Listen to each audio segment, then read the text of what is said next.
right, well, welcome everybody to our April meeting of the Information Governance Community Roundtable. My name is Jesse Wilkins, and I'm your lovely and talented host today for this topic on governance in privacy and security. And I think the angle that we wanted to take on this is not going to be a deep dive into cybersecurity per se. It's rather that cybersecurity and privacy also have to be governed, and that there needs to be an effective process in place. As always, I am joined by my two cohorts in stuff. Crime. Uh, Donda, you want to do a quick introduction? Sure. Hi, everyone. Donda Young. I run Helios Consulting, and I've been doing this gig thing for 25 plus years in the information management space. And I enjoy doing these roundtables for the community. It's not only talking heads, it is an opportunity for you guys to insert yourselves into the conversation, to share and help other people grow. And that's why we do this thing. Steve? Awesome. Yeah, um, welcome. This is the very first time. I do a lot of this sort of stuff, as we all do, our own, roundtables, but association chapter meeting. I think this is the very first time I've had two people with exactly the same name on the same call at the same time. And so I'm going to make that a requirement for next month. There The you name go. has to Good be luck Jeff with that. Lewis. Anyway, my name is not Jeff Lewis. It's Steve Weissman. I am founder and CEO of Holly Group. Um, Information governance is specialty. Been doing this in this incarnation since 2009. Probably got into this space in the mid 1990s before information and governance were two words we put together. Similarly, workflow were two words back then. Um, and yeah, let's talk. As Don just said, it's not supposed to be a talking heads thing. Um, Jeff in the blue shirt. I know you a long time. I know you won't be shy. Jeff in the gingham, is that what you call that shirt? And Lisa, please don't be shy. Also, um, I learned as much from you guys as any place else. So let's do make this an exchange. Thanks, Steve. And I already gave you my name. I'm actually a senior advisor with Opensity Solutions. We are a managed services firm, mostly in legal and wealth management. And I actually kind of wanted to start in a little bit different way from what we actually discussed in coming up with this session. In part because I see that Jeff Lewis of the checked shirt is a privacy guy with Farmers Insurance. And Mhm. so I guess I'd like to start out with, in terms of cybersecurity and privacy, what is Mhm. the number one thing that keeps you up at night? And that if you could wave a magic wand, it would all go away. And Jeff, if you want to start us off, and we'll go around the room. Uh, hmm. Probably. Well, I guess it all kind of boils down to the same thing, which is unstructured data and Microsoft, which houses a lot of it.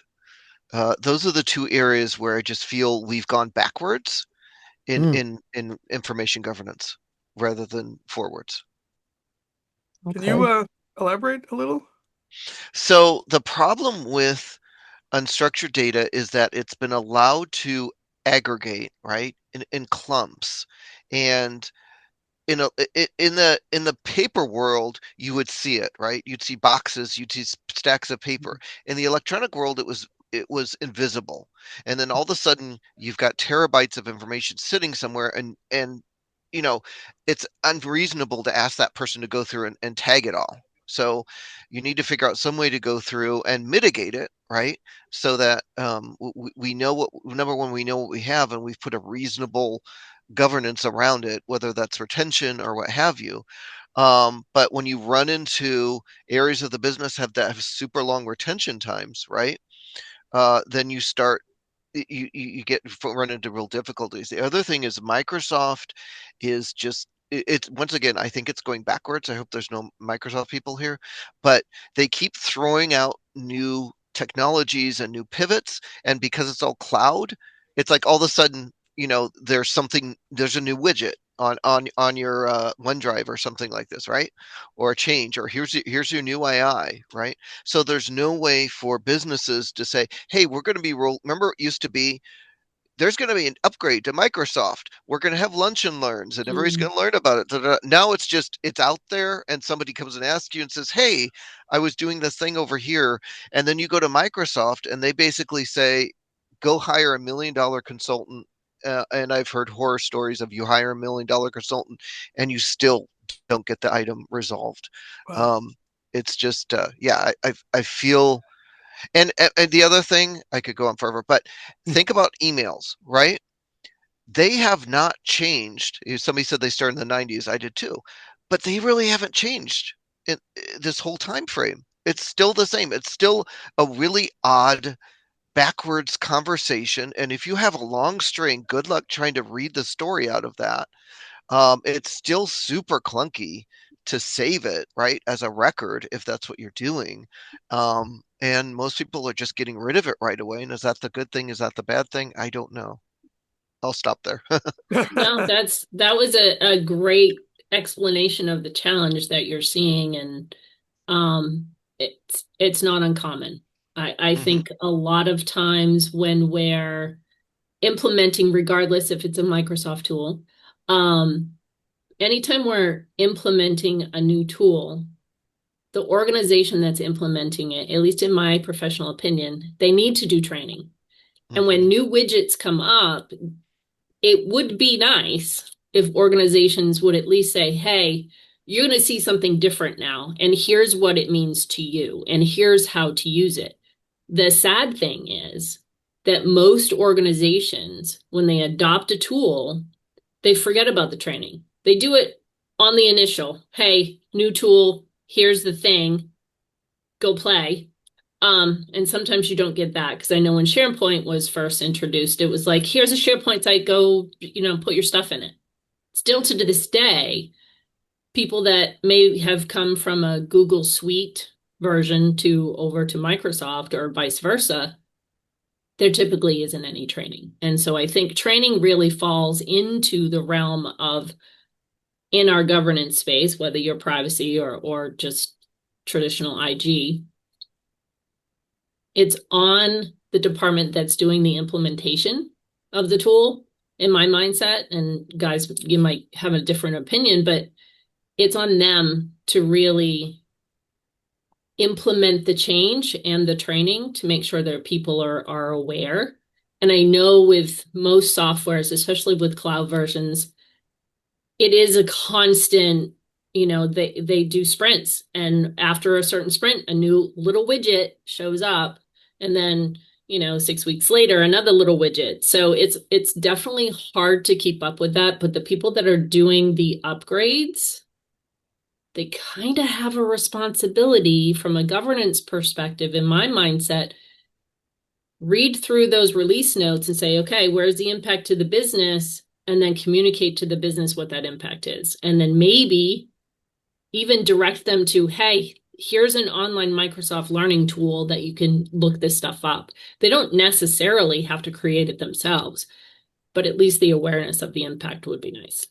Can't say that they always do that, but I've sat in the seat when I was a practitioner that managed an information management tool. And that was part of my responsibility. Look at the release notes. How does it impact? And then communicate the change to the business. So I don't get the sense that, and I hope I'm wrong, but I don't get the sense that most, or at least many of those doing the implementation even think about that, no. because they know how it works. In my years where I did a lot of usability testing, it was always a surprise to me, even when I knew better. They say, well, it does the same thing. The button's over here now. It's like, well, you know that because you put it there. Nobody, everybody else is like, it's gone. So this is almost the reverse. Maybe things aren't disappearing so much. New things are appearing Mm. out of context. So like so much of what we do, we have to educate the people that we want to do the educating. Fair. I've been doing this a long time. I still don't have a good answer for that, except you just got to insist. And Jeff of the blue shirt, do you have thoughts Yeah. for us, sir? The cat may answer it Um, instead. The cat may have thoughts. right, yes. No, I mean, it definitely seems like, from my perspective, I mean, like, there appears to be like this like rose-colored glasses viewpoint that some organizations take in regards to like um um yeah, I mean, like, security threats are out there, but but they're not going to like bother us. So it's kind of like we'll do like what's required, but we're not gonna go like the extra yard to know, okay, like what information belongs where and what controls should be on that information. And then even, I mean, like, so many times, I mean, like, the reality of what needs to happen, like, with privacy and protecting information. Um, it feels like it's almost kind of like an afterthought, and sometimes not really baked into the actually either the process or the software. And yeah, and so then like that can lead to like rude awakenings down the line. I want to pick up where you're laying down there, Jeff. One of the things that I got the chance to look at close to firsthand, but not quite, what at a previous consulting opportunity was doing data protection impact assessments, right? Not only as new tools got implemented, but they also went back and checked all their existing tools. And they were pretty comprehensive about it. They're looking at Workday and their ERM systems, as well as SharePoint and Box and all the other content repositories. And I think they were trying to do it the right way by being proactive about these data protection impact assessments, but at the same time, there was definitely a feeling of that bolted on after the fact. Clearly, this was not a thing that was focused around privacy by design, and honestly, we've been talking about security by design and even records management and information governance by design for long enough now. You would think it would just be baked in, but I think tool after tool has shown us, especially with the new shinies in the AI world, not only is that not happening, it's almost the opposite of what's happening. It's like don't get in the way with that funky governance stuff. We got dollars to make. I've also found, this is my current theory, which isn't just pulled out of my ear. Yeah. But I We'll be think the this, judge of that. yeah, I just hate Yeah. you. It's a family show. Um, I often run into a lot of, well, we don't have to deal with that. We have a security team that does that. Mm. It's like, well, kind of, sort of, and so much of that is, well, first of all, trying to maintain the same level of security protection across the board is hard because there's a gazillion systems and you probably don't even know what some of them are. I mean, we know that as governance-minded folk. Shadow IT can be real pain in that space. Yeah. And a lot of what happens there, it's more, I was going to say hardware centered, and I don't really mean that like physical computers and stuff, although that's part of it. But it's not based around the information. It's about the infrastructure. It's network protection. It's that kind of thing. Active Directory management, blah, blah, blah, roles. And so, that's fine. But really, at the center of what's being protected is the information. And we know we can reduce the risk there by taking better care of the information at that level. Which, starting with get rid of all the junk and blah, blah, blah. I mean, to me, it's a pretty clear equation, but there's still very much a separation of of roles. And then, of course, now maybe you have a chief privacy officer also, which is another direction, and IG's off to one side. So now you've got, no wonder the connections aren't being forged. Yeah, the silos can hurt you. They're all trying to do the right things, all trying to Mm-hmm. implement the right things. Mm-hmm. And dare I say, communicate the change management across those things. But sometimes they're not seeing, I'll say, the forest through the trees when it really means getting those trees together to make sure that the forest is working as an ecosystem. And Mm-hmm. sometimes it takes the person that sees that within an organization to speak up and say, hey, here's what I'm seeing. Here's the opportunity that I think we have, and here's how I think we can move forward as a better collective. Um, Sometimes that's an IG person, sometimes it's a privacy person. Mm-hmm. But thinking that it's going to be the leaders of those groups to do it isn't always the case. Mm-hmm. Sometimes Sometimes it the takes the leaders, people that are sitting underneath them to see that and bring the awareness about. And, you don't want to be the squeaky wheel necessarily, but sometimes maybe a couple of squeaks isn't necessarily too bad. well, And leadership, my experience, leadership is just, oh, it's easy. Just decide on a number of years and then set that up. And there's your retention.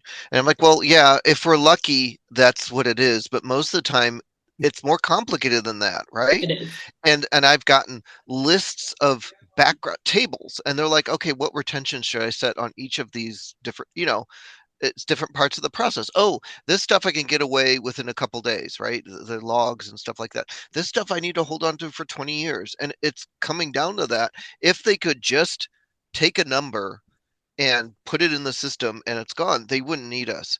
And what I'm finding is that, so at Shepherd Mullen, my last job, I was stuck in the FIS, the Information Security Department, just because, like all records, they don't know what to do with you. And when I started working within that department, I said, we're asking the same questions you are. We should be working together, Mhm. which is, what do you have? Where is it? Why do you have it? And can we get rid of it?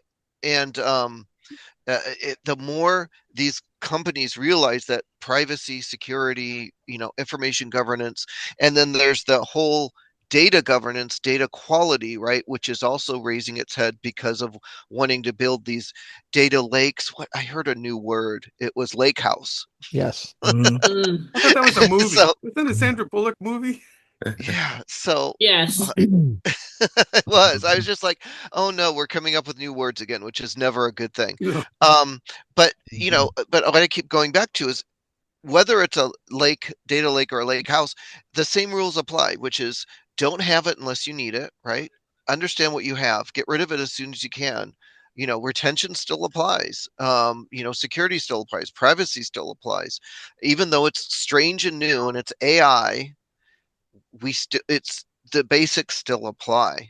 It may be more complicated to think through to a solution, but that's why I keep trying to tell people, because they keep going, no, this is AI. We can't do that here. No, we have to. Um, when you, in particular, the job before you just mentioned, what kind of reaction did you get, or is that why you changed jobs? No, no, actually, yeah, that wasn't, actually, my boss it was a little bit, yeah. But because he had the view, which a lot of people do, of records managers as the people who deal with Iron Mountain, the boxes in the basement, right?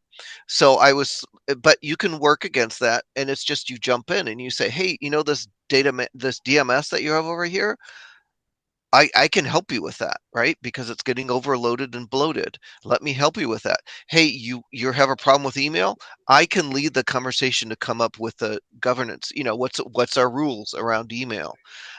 So once you step in there and show what you're talking about, then people will look at you that way. But what I'm finding is, being the old-fashioned records manager, which you used to be able to retire on, right? You'd stay in the file room and then they'd have a cake and you'd go off in the sunset. Doesn't work anymore. You have to be a records manager and either privacy, security, technology, whatever it is and I'm finding that everywhere, right? Yeah, being well-rounded is certainly, having I'll say your tentacles in the Mm-hmm. pie Mm-hmm. on all of the wheel of governance in general is good Mm-hmm. for a records manager because it shows that you have that depth of knowledge to talk a bit about the cyber side and how the interactivity can work and the privacy side and the e-discovery side also. And they're going to be part of your friends, really and truly, Mm-hmm. Mm-hmm. because they're also trying to find information and they may or may not have an e-discovery tool, which could help with data inventories and data maps. So it really is taking your mindset, Jeff, and trying to build those champions that will help support you to tackle the things that are keeping you up at night. Yeah, and like Steve said, you can no longer be that no person, right? Which is kind of the idea of records management was, kind of librarian idea, and you can't be that anymore because you'll just be stuck with the boxes in the basement and eventually gone. Yeah. Yeah. Jeff, you look like you're chomping at the bit. Go ahead, sir. No, yeah, I mean, like, I think also too, I mean, like, so much of like the software that's out there these days, I mean, like, it can manage like the boxes in the basement, or like or like so much of like of like the software can allow people to kind of like manage their own documents and like find like what they need and I think that's why it's so important that it's kind of like we look at like the organization and say, okay, like what are the weak spots and governance, like whether it's privacy and security, whether it's like getting the most value out of information or whether it's kind of like how we can like have like better processes with our data instead of like having duplicate copies to make a process work and no, yeah, I mean, like in a sense, I mean like governance is kind of like that Swiss Army knife that it's kind of like it um I mean it's kind of like how do we make the information make the organization run better? Right. For sure. Mm. Yeah. Yeah, I want to shift gears a little bit. One of the things that we've kind of, I don't want to say danced around, but we've danced around a little bit, is how do we go from talking about governance to doing governance? And I know one of the things we had talked about in the run up to this with Steve and Donda was um, getting those effective controls in place. And I think Jeff, you alluded to this as well. Wait, which If is you the guys other? aren't, Which is the other Jeff? it changes by context. Okay. Yeah. Whoever the last Jeff was speaking, other Jeff is the other one. Okay. I love it. So, but if you're not aware of them, you probably should be aware of them. There are a couple of ISO standards that are actually really helpful here. One of them is ISO 27001, and this basically lays out IT risk management controls and specifically around security. And it's become a family of ISO standards. And the other one that I think is of interest is ISO 27701, which specifically deals with privacy. And again, it tries to apply these kind of same controls so that we really can, it's not just us making it up. And it's not just our $1 million a month consultant making it up, but we can actually go back to these and say, this is what industry defined best practices are. Now, how do we apply it to our wealth management firm or our insurance firm or our law firm, wherever it is that you guys work or clients that you work with? How does this apply to us? And if you're a small firm, maybe you don't do a full-blown ISO 27001 implementation and audit. If you're a Fortune 100 firm, maybe you should, right? Because I think the concern always is it's not if you're going to get breached. Any security professional will tell you this. It's not a question of if, it's a question of when. And what steps can we take to minimize the potential impact of that, say by not storing everything in spreadsheets with no passwords on an open drive? Thoughts? Do you guys find I'm bad at asking. I'm a consultant. I don't ask questions. I make statements and then people shoot at me. But a lot of times when I talk about, there are standards for this, even if you don't implement fully, they're great guideposts. Mhm. And I can hear people's eyes glaze over. So The point is exactly as you said, Jesse. But it's like you sometimes can't get that far in the conversation.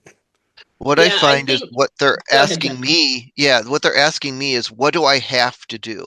That's where you have to scope it. Number one, Yeah. the answer to your question, Jesse, is it's a lot of hard work to Yeah. operationalize this thing. You have to talk to everybody. You have to dance around everybody's emotions and feelings and how they Politics. work and understand and say, yes, you're special. And then go to the next meeting. Yes, you're very special, Right.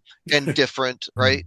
Um, but then you have to be realistic and say, okay, like what was better because CPRA, the privacy law, and all these like AI laws are being more and more prescriptive, right? In Yeah. exactly what you need to do. So you say, well, we have to implement retention.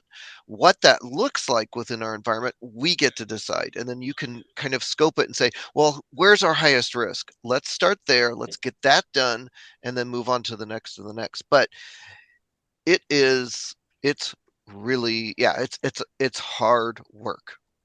Yeah, That's why they I pay us the worked big with a bucks. client.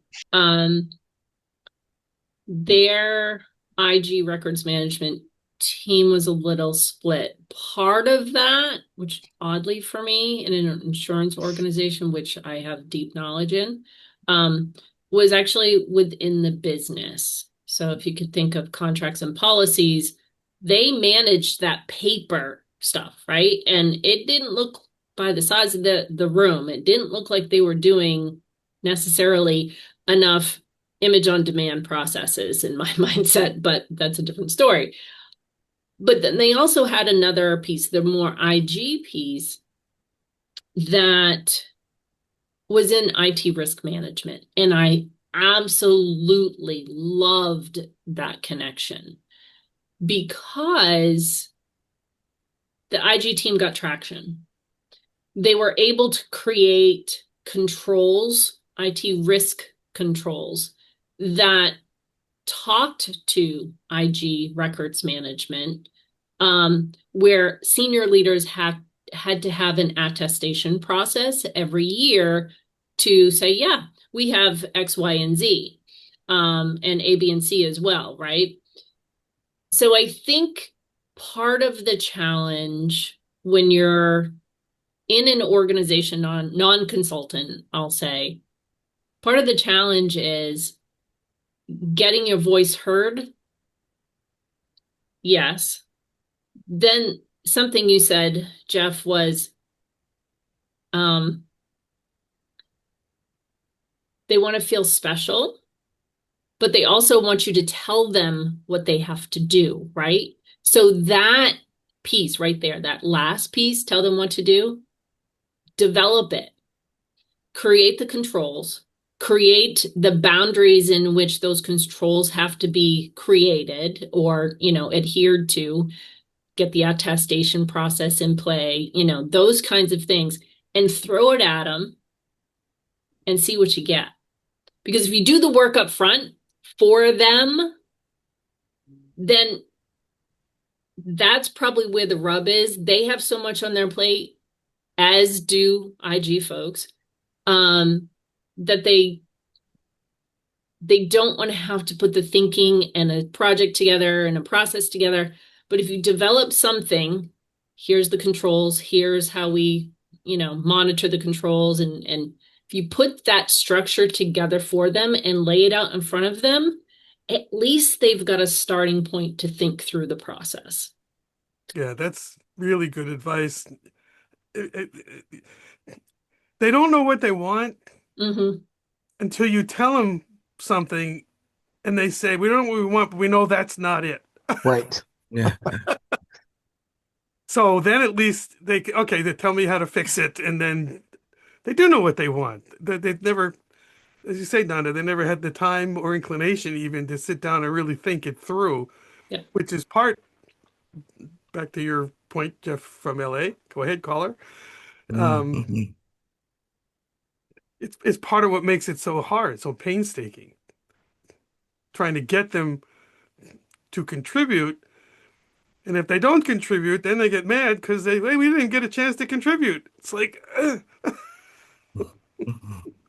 And plus it also, if you're developing it, at least, a straw man, um, it's showing your leadership and developing you and yourself in that I'm not just this records manager. I'm trying to elevate us as an organization further. And by going that extra mile, and yes, it might mean some outside of work time thinking process and typing process, but it's just something that, I would say, and I, hit myself on the head sometimes when I think of these things, but I do those things when I was a practitioner and I created all these great things, but did I take them with me when I moved on to the next job? It could have been a rinse and repeat template for another organization that I might work with. Yeah, probably. Did I do it? Did I hand it over to the first group and did I take it with me? No, I didn't. So think about it from that lens too. This is the development process that I created, right? I have this template. I have at least the shell, but it's yours. Yes, you've given it over to the company you're currently working with, but hey, if you jump ship and go somewhere else, who says that you don't have that template to start new somewhere else to elevate that next step in your next chapter, I would say. Your intellectual property lawyer. And by the way, I figured out how to separate us. We have East Coast Jeff and West Coast Jeff. oh, you There we go. go. So I'm going to throw it to East Coast Jeff for your thoughts. Mhm. Um, no, yeah, I mean, like, I'm a firm believer that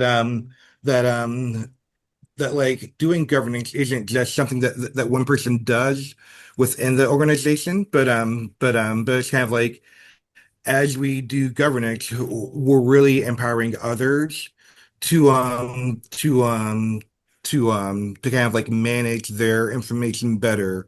We're Mhm. empowering others to see the value in their information and and and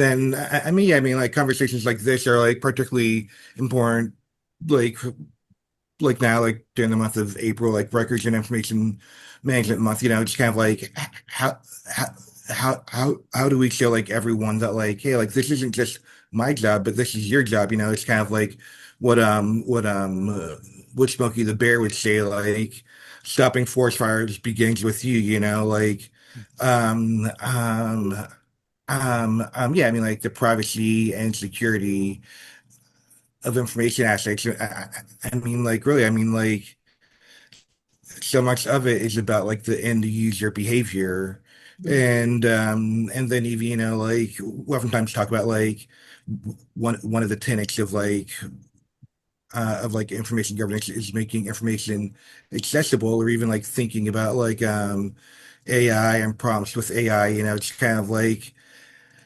how how are we training people to ask the right questions of data, like whether it's like writing the right prompt or whether it's like structuring a query correctly, no, yeah, I mean, like so much of like yeah, like the practice of information governance is about like empowering our users and like the different tenets of like what we do. When I think all of us have been kind of talking about different angles of this, but I think Jeff in LA had a really kind of succinct phrasing of this. IG should not be about, and so did Jeff from East Coast. This idea that governance shouldn't be this thing that we have to beat into people. You should be doing it not even because it's the right thing to do. I'm not going to put a call out to your morals and mores, it's the right thing to do because it makes you more effective. Mhm. You know, if I'm trying to cook something, I have a recipe. I have a mise en place. I gather the ingredients so that I'm not halfway into the cook and realize, oh crap, I don't have any milk. I'll just substitute cottage cheese. It'll probably work just as well. And so as of last week, I think we now have 21 separate comprehensive privacy laws at the state level.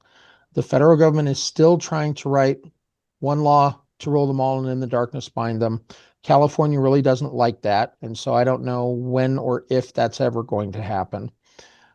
But it it goes back to something, Jeff, that you had said that, because we have all of these different varying requirements and they're increasingly proscriptive, we're having to get increasingly into the weeds of, and I have a great example, and this is from a project I worked on a couple of years ago. If you're an unsuccessful applicant for a job, the state of California requires that company to keep those records for 4 years to ensure that there's no favoritism, there's no inappropriate hiring practices. The state of Utah only lets you keep them for 2 years. So California, you have to keep them for at least 4. State of Utah, you can only keep them 2. In both cases, we're trying to dot the T's and cross the I's so that we can make sure we're doing right by people. But these are two diametrically opposed approaches to it, and you're the company that's stuck in the middle.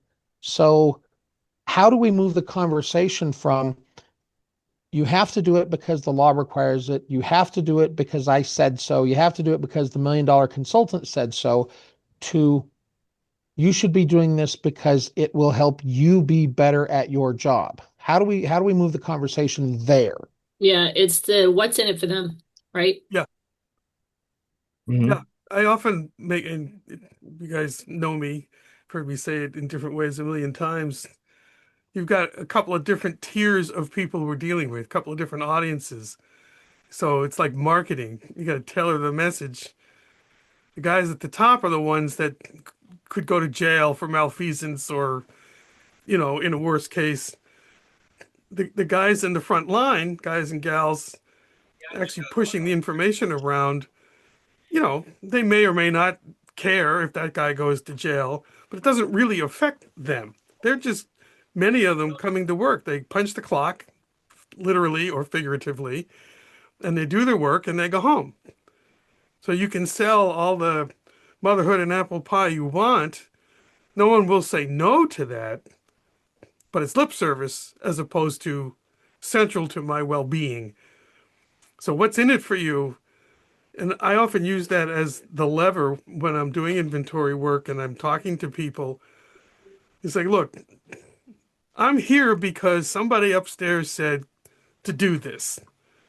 I understand you've done this a bunch of times before and it's gotten you nowhere, blah, which is probably more Its true own than not in issue. most cases. I mean, talk to me. I can't guarantee I'll come back with the answer, but I can tell you if it's not on the list at all, it's not going to get addressed. So So the way Jesse started this call, what is it? You go home and you go, oh, I can't believe, why can't we? What's this? What's making you do this is what I want to know. yeah, what I find is that it really depends on organization to organization. So the organization I'm in right now, I've got it easier in a lot of ways because the push is coming from top down. So in other words, if I get starting to get stuck, I just have to go up the and they'll say knock it off, get it done. But what I found is you need to be the partner, right? You need to Yep. go in and say we are going to do this together. I'm not going to just throw a requirement at you and then let you figure it out. We're going to figure it out together and I'm going to be reasonable, right? So that the next time you have to come around because the next law is crazy, then they're like, oh, okay, this wasn't painful last time. We'll just figure it out together. But the law firms I've worked at, you don't have that, right? And you're kind of I don't know, you're when you're not doing a good job, that's when they notice you. When you're doing a good job, they don't notice you. Like, So I'm Yeah. you have to build your own little area, right? Say, okay, well, I'm not gonna be able to do a firm-wide option, but there's this really difficult secretary over here, and if I work one-on-one with her, and she's, she better be a partner, supporting partners, and get her on my side, then she'll start, proselytizing for me. It's really hard because you can say, okay, the law requires it, but people above care about that. People getting the work done don't care. You can say, hey, I'm going to get you, but a lot of people don't care that's going to be more efficient or better. They don't see it until it happens. So the only thing I find is, let's do this together. I'm in it with you. Let's figure it out together. We have to get this done. Let's do it together. But it's tough because, and then like you said, every department, the way you talk to the business has got to be 100% different the way you talk to technology. Yeah. Technology just wants a requirement. Business wants a partner. Can I tell you a quick story? You talked about law firm. So I was working with someone, but a client was a big law firm. And what triggered this thought was, you're talking about you got lucky because it's coming from the top down. That's certainly, man, if you could write your own ticket. So this firm, they had the was essentially the IG department was a supporting function, like finance, like HR, right? So it intersected everywhere, which meant there was no direct line of command. And we all knew it was a matter of getting the directors and above on board. Now, the general counsel wanted it done, so you'd think that would help. One of the biggest bottlenecks was one of the big bosses. Several of the groups reported up to the same person. And it's like, does this person have something to hide? Do they know that there's something gone wrong in the office in somewhere in Asia?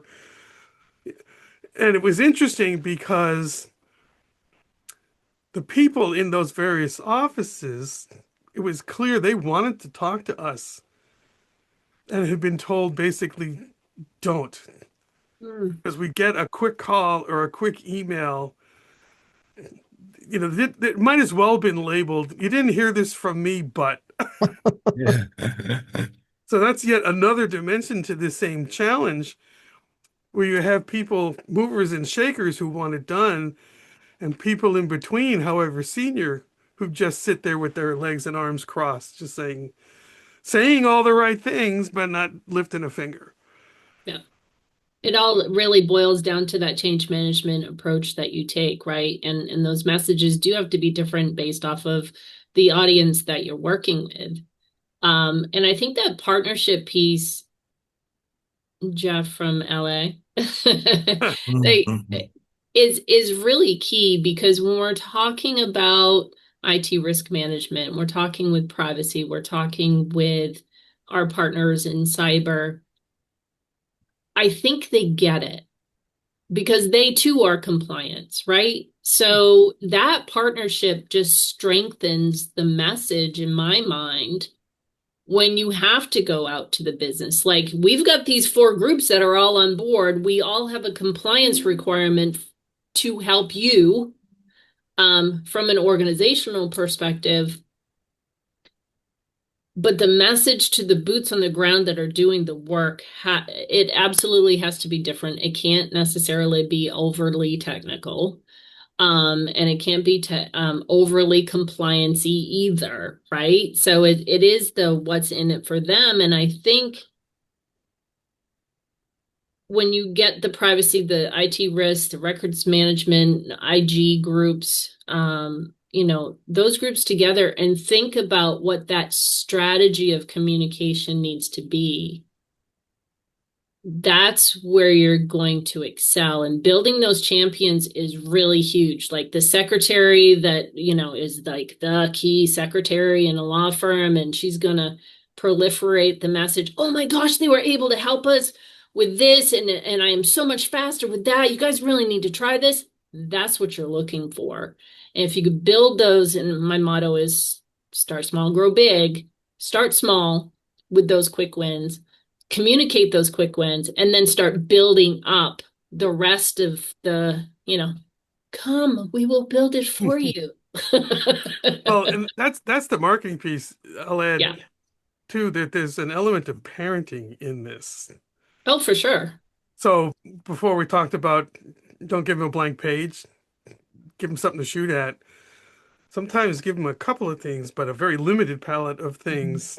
Because like you would do with your kid, it's often helpful to give them a choice. But as long as you can live with either choice. Yeah.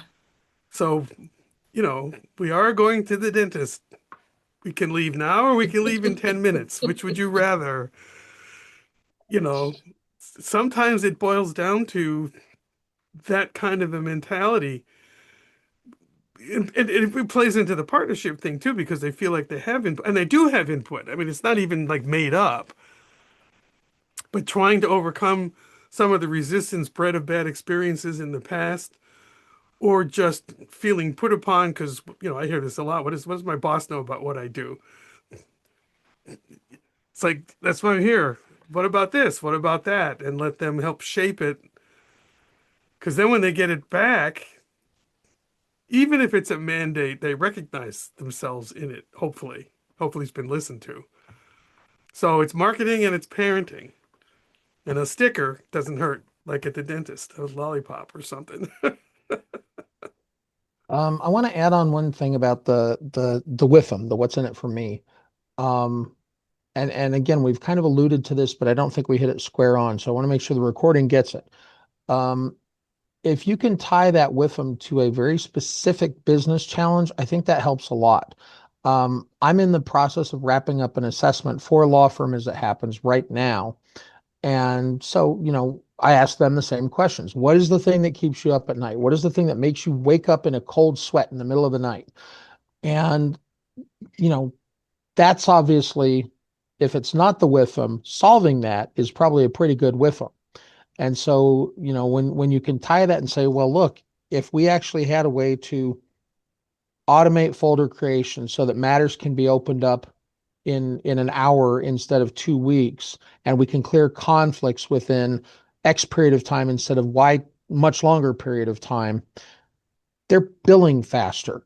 They're actually able to bill clients faster. That's cash flow.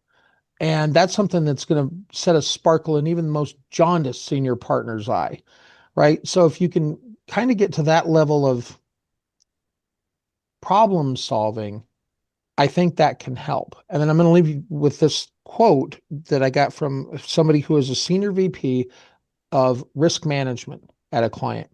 He said, our job is not to fix their problems. And this goes back to the not being the people who say no earlier. He said, our job is not to fix their problems, and it's not to save them from themselves. It's to help them understand their options and the risks associated with each option, and then they make the informed choice and live with it. Yep, for sure. And I've carried that with me ever since, because it's like, yeah, that's really actually kind of what we do broadly in IG. We look at the thing, we identify potential solutions, the ramifications and potential issues with each solution, and then you get to decide. So we are information therapists. I don't Yes. get paid enough to be a therapist. Well, it's interesting because I just, funny how the threads all come together. So I was pursuing this what keeps you up at night thing a little bit more formally. I'm always asking the question. So I put a little poll in the field. Finally did a LinkedIn newsletter and people signed up in numbers, which was cool. So I decided to ask them and then broadened it specifically to try to understand what are these particular pain points so we can frame the whole discussion in terms of options to address that pain. And there's security implications in all of them. But one of the ones that showed up in so many words in a way, I don't want to quite say surprised me because it's not like I never hear it, but audits, preparing for audits was a big one. And of course, a lot of audits require, especially financial ones, all kinds of really sensitive information. It isn't necessarily privacy, although that could, depending. It's like, okay, That's Now kind that of you cool. mention it, yeah, Yeah, now that okay. I mention it, that's how I got in. Right. So I joined. They threw me at information security. The guy's like, I don't know what you do, and but I was answering an audit question about Iron Mountain, right? And he's like, "Hey, you're kind of good at this. Would you like to do the rest of the audit?" And I'm like, "Yes, thank you." And that's my in. That was my in. And the other thing, I think, yeah, partnering with Risk or whomever, there's a lot of good people out there. Find who you can, group together. And up at night too, right now is third party management, of Oh, course. yeah. Yeah, yeah. TPAs for sure. Yep. Well, That might be a whole new segment there. yeah. Well, that was part of the many parts of why I did ask this question, was to help figure out like what would other roundtables cover. I know I have one eye on the clock here, as I know you do, Jesse, as our cat herder here. So I'll presuppose closing arguments. Share us your parting thoughts, Steve. Yes. But as a way to put maybe a finer point on a lot of this change management stuff and dealing with higher ups and pain points, and we talk in terms of your CISO or your privacy person, or there is a function at a lot of companies that have the words governance, risk, and compliance right in the title. And so, as they say around these Pats in Boston, light dawns on Marblehead, right? It's interesting to me that even though that's their title, this notion of information governance still requires a little explaining, but a lot less than in other places. And the key grab there is risk. So we talked about that and around that a bunch of times. I thought I would conclude by pulling that out. And if you have a GRC officer or the equivalent, would be another good place to try to engage in conversation about, we're on the same side here. What can we do? All right. Donda, your parting thoughts. Um, I would say don't give up. Honestly, it can be frustrating. I think we've all been in this IG space for quite some time, and we've seen the changes that have come over the decades. But we're still very passionate about it. So my first point is don't give up and take your ideas. Sometimes it helps to bounce them off of someone who's similar to your role, but in another organization, and maybe they've been successful. How did they do it? Have that conversation, because learning those little tips, tricks, nuggets of knowledge that they've been able to move the needle forward, maybe some of those little knowledge nuggets are things that you can take away and bring internally to move your change needle forward as well.